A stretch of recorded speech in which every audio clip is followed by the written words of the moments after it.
يا مساء الهنا والسعادة على أجمل متابعين في الدنيا، يا مساء الورد والياسمين. يا رب كده دايما تبقوا في راحة بال وهنا وسعادة. عاملين ايه؟ يا رب تكونوا بخير. نبدأ كده كلامنا بالصلاة على النبي. اللهم صل وسلم وبارك على سيدنا محمد عليه أفضل الصلاة والسلام. ازيكم؟ وحشتوني جدا بجد.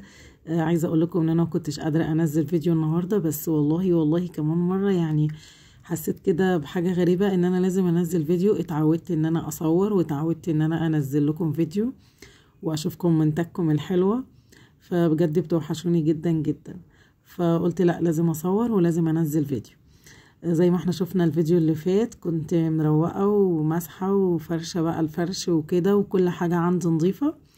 فصحيت من النوم برضو يعني لازم اعمل روتين يومي، والمكان ده بالذات او الأوضة دي يا جماعة لازم ان هي تتكنس وتتمسح. يعني ممكن برضو في الروتين اليومي بتاعي اشيل السجادة وامسح، لان الأوضة دي هي اللي بنقعد فيها طول الوقت.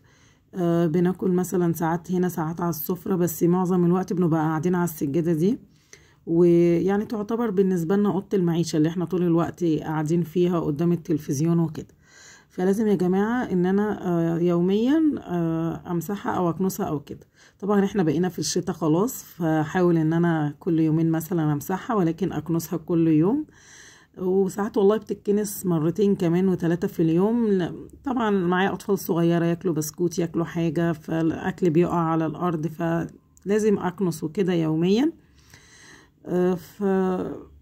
فعايزه اقول لكم يعني ان الاوضه دي بتاخد مني تقريبا اكتر وقت، هي والمطبخ. الاوضه دي يا جماعه والمطبخ عايزه اقول لكم ان هم اكتر حاجه يوميا بياخدوا مني مجهود. والغسيل طبعا لازم كل يوم يكون في غسيل، لازم اطبق غسيل ولازم اغسل ولازم انشر، ده اساسي كل يوم، لان احنا اسره ما شاء الله يعني فيها كتير من الافراد، وطبعا كل شويه بنقلع، والاطفال الصغيره كل شويه بتغير هدومها، يعني بيبقى عندي غسيل برضو كتير، والأوضة دي بتتروق كتير. والمطبخ طبعا يعني اكتر حاجة برضو بتاخد وقت ومجهود على مدار اليوم. فالنهاردة بقى عملت معاكم الروتين القمر ده. شوفوا يا جماعة اهو تراب وحاجات، وانا لسه فرشة الشقة. يعني هتقولوا لي ليه؟ هقول لكم انا نفسي معرفش. دايما كل ما اكنسها لازم اطلع منها تراب، كل ما اكنسها لازم اطلع منها تراب، عشان كده ما بستريحش الا لما بمسحها. ماشي. طبعا الانترين نضيف، وكنت مسحه طبعا تحتيه وكده. فرحت جيت بقى نفضت الانتريه كده تنفيضه خفيفه، وعملت ترتيب للمخدات، وخليت الانتريه معايا زي الفل. وبعدين كنست، وبعد طبعا ما نفضت السجاده، يعني شلت السجاده وكنست. مرضتش اكنس السجاده بقى من فوق وكده، قلت لازم اكنس كنس يعني وكده السيراميك وامسحه بالمره. فاخدت السجاده بقى، رحت جيت نفضتها وخليتها زي الفل وكنست، وقلت بقى امسح. شايفين الرغاوه يا جماعه؟ انا وانا بمسح يعني عايزه اقول لكم ان انا ما ينفعش امسح وما يكونش فيه رغاوي خالص في الميه، بحس ان انا ما مسحتش. يعني لازم يا جماعه نحط في الميه شويه خل او كلور او الفينيك ده، عارفينه بتاع زمان. المهم الحاجات دي. وزمان كانوا بيحطوا برضو، يعني لو ما فيش اي حاجة خالص يحطوا يعني حوالي مثلا معلقة او 2 جاز، فاكرين؟ فالمهم ان الحاجات دي بتطهر الارض وبتخليها تلمع وكده وتبقى نظيفة. فانا بصراحة ما كانش عندي كلور ولا فنيك ولا الحاجات دي خالص، وموضوع الجاز ده اتلغى من زمان. فرحت جيت حطيت حبة خل. الخل بتاعنا ده بتاع الاكل برضو بيبقى زيه زي مطهر مثلا.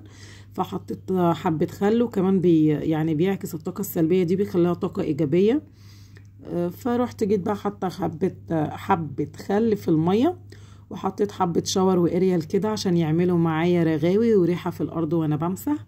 وبعدين مسحت بقى المسح النظيف ده، خليت معايا السيراميك زي الفل. وبعد ما الارض نشفت رحت جيت فرشه السجاد. عايزه اقول لكم ما تفرشوش السجاد على الارض الا لما الارض تنشف تماما من الميه، عشان ما تكمكمش معانا وتطلع ريحه ويبقى تعبنا كله راح على الارض. لازم تنشف تماما بس. فبعدين بقى ده الشكل النهائي معايا بعد ما رتبت الانتريه ومسحت وفرشت السجاده كده على نظافه، وخليت معايا الاوضه قمر. استنوني بقى في فيديوهات جديده وروتينات جديده، وما تنسوش اختكم في الاشتراك واللايك وكومنت حلو كده زيكم معايا. شكرا ليكم، والسلام عليكم ورحمه الله وبركاته.